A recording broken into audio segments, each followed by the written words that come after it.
Hello अस्सलाम वालेकुम दोस्तों, आपके अपने चैनल नौमी साहब टीवी में आपको एक बार फिर वेलकम कहते हैं। दोस्तों, आज हम बात करेंगे जापान के ई वीज़ा के बारे में, जो कि आप अगर सऊदी अरबिया और यूएई में रहते हैं, यहाँ पे जॉब करते हैं, तो आप ये वीज़ा अप्लाई कर सकते हैं।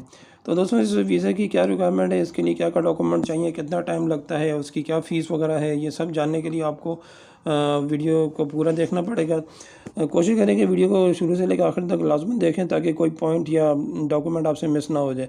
क्योंकि अगर आप गलत इन्फॉर्मेशन डालेंगे तो दोस्तों चांस है कि आपका वीज़ा रिजेक्ट हो जाए, और एक दफ़ा वीज़ा रिजेक्ट हो जाएगा तो फिर आपको 6 महीने वेट करना पड़ेगा। 6 महीने वेट करने के बाद आप दोबारा अप्लाई करेंगे।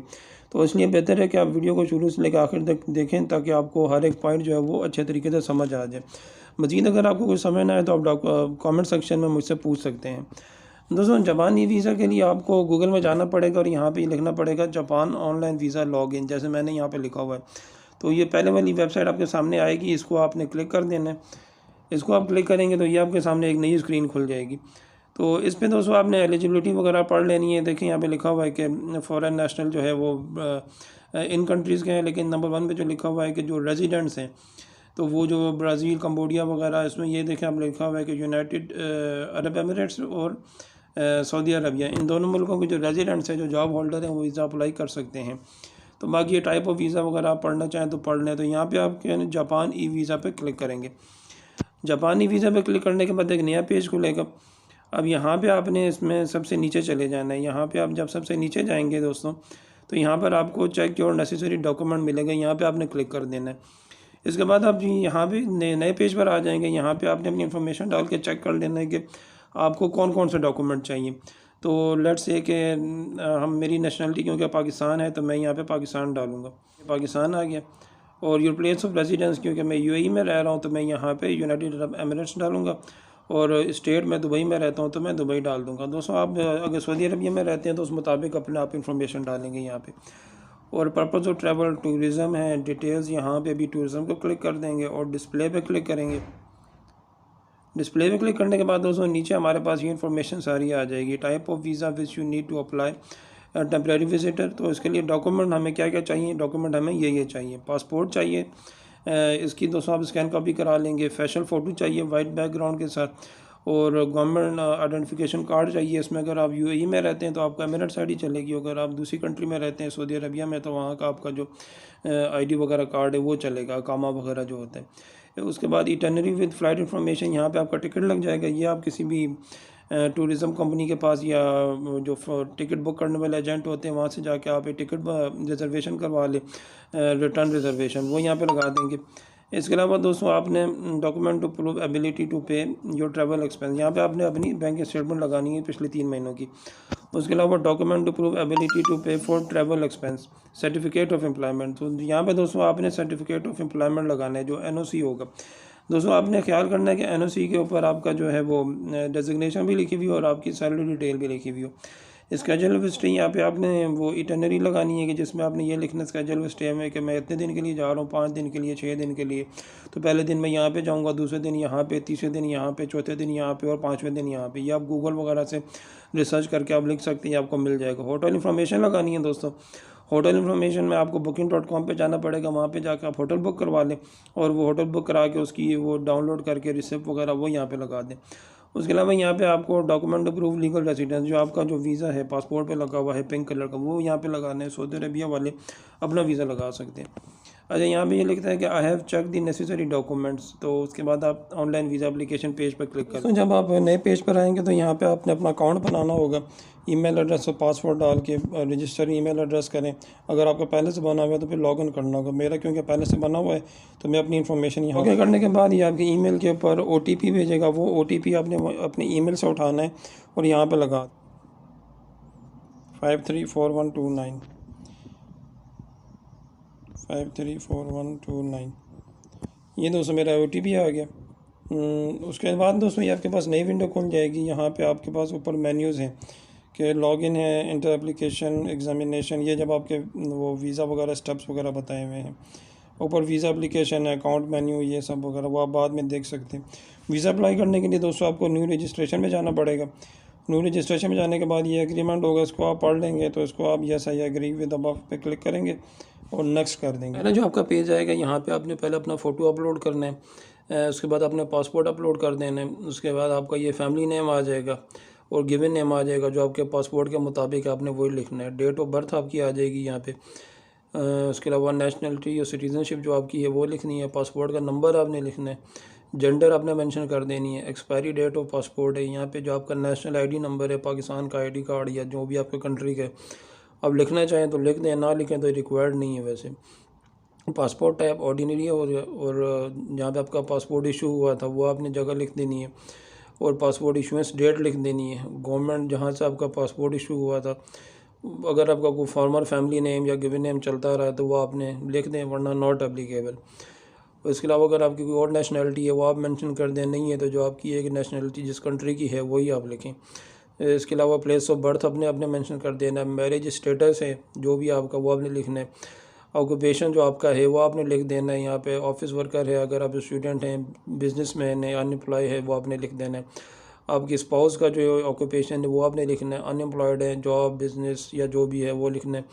पर्पस ऑफ विजिट टूरिज़म ही आएगा। Number of times the visa is valid, तो ये सिंगल एंट्री वीज़ा होता है, तो यहाँ पे आपने सिंगल ही लिख देने। नेक्स्ट किया तो हमारी जो अगला पेज खुला है, जो 3 नंबर पेज है, वहाँ पे हमारा ट्रैवल इन्फॉर्मेशन वगैरह आ जाएगी। यहाँ पे आपने ये देख लें, जो भी चीज़ें आपने अपलोड करनी है वो अपने पास आप रेडी कर लें।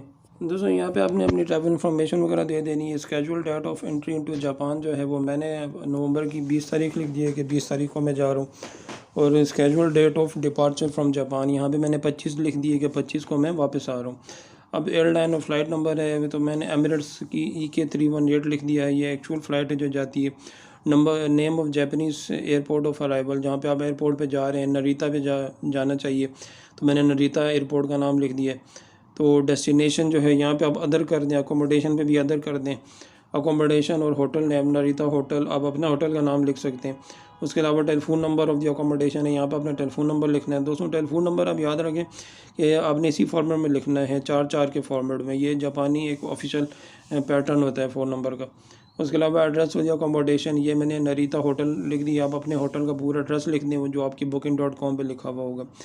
यहाँ पे लिखता है कि अगर आप लास्ट टाइम पे आपने कितना स्टे किया था, ये आपका पहला विज़िट है तो आपने यहाँ पे 0 ही लिख देना है। इसके बाद दोस्तों आपने नेक्स्ट कर देना है।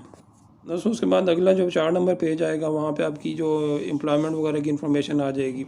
तो यहाँ पे आपने अपना करंट एड्रेस लिख देना है। तो मैं दुबई में रह रहा हूँ, वहाँ पे अपना जो होम एड्रेस है वो लिख देना है। कॉन्टैक्ट इन्फॉर्मेशन आपने लिख देनी है, अपना जो भी आपका मोबाइल नंबर है। मैं अपना मोबाइल नंबर लिख देता हूँ जो भी है। आपने अपना यहाँ पे दूसरा मोबाइल नंबर लिख देना है। ईमेल एड्रेस आपने लिख देना है अपना, जिस एड्रेस से आप अप्लाई कर रहे हैं, ताकि उस एड्रेस के पर आपको वीज़ा वगैरह की कंफर्मेशन वगैरह आ सके। ये हो गया। उसके अलावा नेम ऑफ़ द एम्प्लॉयर जो है आप अपना लिख दें, जो भी आपका एम्प्लॉयर है। Telephone number of the employer, यहाँ पे आप अपना एम्प्लॉयर का जो फ़ोन नंबर है वो आपने लिखना है, या आप अपने एम्प्लॉयर से पता कर लीजिएगा जो भी है। यहाँ पे दोस्तों अगेन आपने इसको जो है वो कोशिश करनी है 4 का सेट बना के लिखें। एड्रेस ऑफ़ द एम्प्लॉयर, यहाँ पे आपने अपना एड्रेस, एम्प्लॉयर का जो एड्रेस है वो लिख देना है। तो ये लिखने के बाद आपने नेक्स्ट कर देना है। दोस्तों नेक्स्ट करने के बाद आपके पास 5 नंबर पेज खुलेगा। यहाँ पे आपका बैकग्राउंड चेक के बारे में आएगा। तो special reason for visa application है, तो यहाँ पे आपने टूरिज़म ही लिख देना है कि मैं टूरिज़म के लिए जा रहा हूँ। हैज़, अब यहाँ पे कुछ क्वेश्चन है तो यहाँ पे सारों के जवाब जो वो नो में ही आते हैं कि has the applicant ever been rejected the visa application, आपका पहले रिजेक्ट हुआ है तो नहीं हुआ है। कन्विक्टेड ऑफ क्राइम है तो नहीं है जी। सेंटेंस अगर आप अल्लाह ना करें जेल वगैरह में थे तो नहीं है जी। एप्लीकेंट डिपोर्टेड, पहले ही जापान से कोई डिपोर्ट या रिमूव हुआ है, नहीं हुए जी। Applicant has been convicted, sentence ये भी नो में ही आएगा। इंगेज इन, इस तरह की चीज़ों में, तो वो भी नो ही आएगा। कमिटेड ट्रैफिंग, ये भी नो ही आएगा। अच्छा यहाँ पे ये है कि are you the principal applicant, अगर आप अपने लिए अप्लाई कर रहे हैं तो यस लिखेंगे। अगर आप अपनी वाइफ के लिए या किड्स के लिए या पेरेंट्स के लिए या फैमिली मेम्बर के लिए अप्लाई कर रहे हैं तो नो लिखेंगे। तो ये आपने यहाँ पे यस कर दिया। ये अब यहाँ पे आपका डॉक्यूमेंट का आ जाएगा, सपोर्टिंग डॉक्यूमेंट का। यहाँ पे सबसे पहले आपने अपना आईडी कार्ड वगैरह डाल देना, फ्रंट और बैक साइड एमिरेट्स आईडी की, ये मैंने अपलोडेड पहले से कर दी है। इटिनरी विद फ्लाइट इन्फॉर्मेशन, यहाँ पे आपने जो टिकट आपने बुक करवाया था, रिटर्न टिकट, वो अपलोड कर देना है। Document to prove ability to pay travel expense, यहाँ पे आपने जो बैंक स्टेटमेंट है वो अपलोड कर देनी है। Document to prove the ability to pay full travel expense, यहाँ पे आपने जो आपका NOC है वो आपने अपलोड कर देना है। स्केड्यूल ऑफ स्टे, यहाँ पे अपना जो स्केड्यूल ऑफ स्टे बनाया था पर डे के हिसाब से वो अपलोड कर देना है। होटल इन्फॉर्मेशन, यहाँ पे आपने booking.com से जो निकाली थी वो अपलोड करनी है। और document to prove legal residency, जो आपकी जो वीज़ा पेपर है जो पिंक वाला जो पासपोर्ट पे लगा होता है वो वहाँ पे अपने अपलोड कर देने।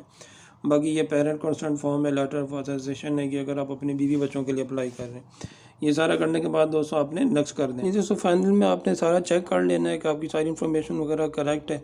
इसमें अगर आपके पास कुछ गलत आपने लिख दिया या मिस्टेक हो गई है या आप चेंज करना चाहते हैं तो इसमें आप चेंज कर सकते हैं। जब आप एक दफ़ा सबमिट कर देंगे तो फिर आप कोई भी इन्फॉर्मेशन अपनी आप चेंज नहीं कर सकेंगे। इसको आपने शुरू से लेकर आखिर तक चेक कर लेना है कि जो जो इसके अंदर लिखा हुआ है वो ठीक है या गलत है। जब आप फाइनल वो चेक कर लेंगे, उसको आप ओके करेंगे तो फिर आपके पास ये जो नया पेज खुलेगा, यहाँ पे आपका वीज़ा एप्लीकेशन लिस्ट का जो है वो आ जाएगा। यहाँ पे आप देखें कि पहले में नंबर लिखा हुआ, फिर इनपुट और फिर स्टेटस है।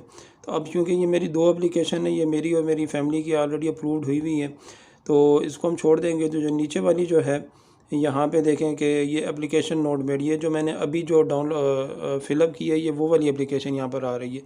तो इसको हमने देख लेना है कि एप्लीकेशन नोट मेड है, तो अभी इसको हमने सबमिट कराना है। तो इसको हम यहाँ पे क्लिक करेंगे। तो यहाँ पे क्लिक करने के बाद हम इसको सबमिट पे क्लिक कर देंगे। जब सबमिट पे क्लिक करेंगे तो ये जो इनपुट जो स्टेटस है, यहाँ पे स्टेटस इसका एप्लीकेशन नोट मेड के बाद यहाँ पे एप्लीकेशन सबमिटेड आ जाएगा स्टेटस में। जो सबमिटेड के बाद जब ये हमारा डॉक्यूमेंट चेक करने शुरू करेंगे तो यहाँ पे फिर अंडर एग्ज़ामिनेशन लिखा हुआ आ जाएगा। अंडर एग्ज़ामिनेशन के बाद जब वीज़ा इंशाल्लाह अप्रूव हो जाएगा तो फिर यहाँ पर आपका जो होगा वो वीज़ा इशुएंस लिखा हुआ आ जाएगा। तो वीज़ा इशुएंस के बाद फिर आपका जो होगा ये download visa issuance notice completed, जब आप वीज़ा इशू करके आप अपना चेक कर लेंगे तो फिर आपका डाउनलोड और वीज़ा इशुएंस नोटिस कंप्लीटेड लिखा हुआ आ जाएगा।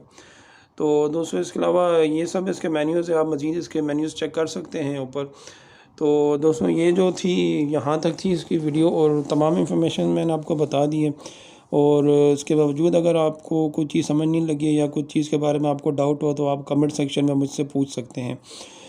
तो दोस्तों आप भी अगर आप वीज़ा अप्लाई करना चाहते हैं तो अप्लाई करें, बहुत सिंपल है, बहुत आसान है, वीज़ा सबको मिल जाता है। इसमें थोड़ी सी बैंक स्टेटमेंट होनी चाहिए आपकी, कम से कम 10 to 15,000 दिरहम तक की। बाकी जॉब आपकी जो डेजिग्नेशन है वो कोई भी हो तो इतना इशू नहीं होता है। आप जाएँ वहाँ पे विज़िट करें, घूम फिर कर आएँ, अपनी पासपोर्ट हिस्ट्री स्ट्रॉन्ग करें और उसके बाद आप मज़ीद कुछ अच्छे वीज़े लगवा सकते हैं। दोस्तों वीडियो को शुरू से लेकर आखिर तक देखने का बहुत शुक्रिया। अगर आप मज़ीद इस तरह की वीडियो देखना चाहते हैं तो हमारे चैनल को लाइक और सब्सक्राइब कर लें। इंशाल्लाह ताला दोस्तों मिलते हैं किसी नेक्स्ट वीडियो में, तब तक के लिए अपना ख्याल रखिएगा। अल्लाह हाफिज़।